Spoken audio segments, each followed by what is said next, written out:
اور اتنے short notice پر polling stations کو سیکیورٹی نہیں دے سکتے۔ وزارت داخلہ کا عدالتی حکم ماننے سے انکار۔ رانا ثناءاللہ کہتے ہیں سیکیورٹی صورتحال پہلے ہی سخت ہے، 1000 پولنگ اسٹیشنز کو فوری سیکیورٹی فراہم کرنا ممکن نہیں۔ لیگی رہنما نے اسلام آباد میں بلدیاتی الیکشن 4 سے 5 ماہ بعد ہونے کا کہہ دیا۔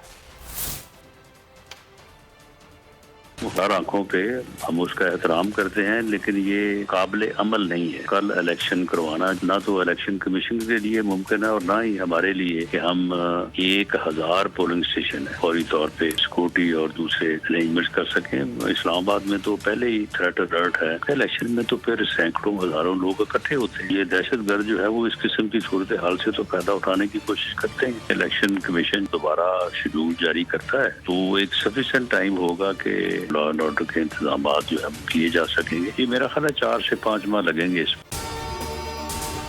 اگر آپ کو یہ ویڈیو پسند آئی تو لائک پر کلک کریں۔ سب سے بڑے چینل بول نیوز کے اینکر مخدوم شہاب الدین کے پروگرام اب بات ہوگی نے ریٹنگ کے تمام ریکارڈز توڑ دیے۔ میں ہوں مخدوم شہاب الدین اور آپ دیکھ رہے ہیں اب بات ہوگی۔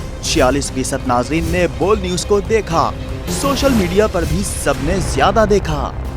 سبسکرائب کریں اور بیل دبائیں تاکہ کوئی خبر رہ نہ جائے۔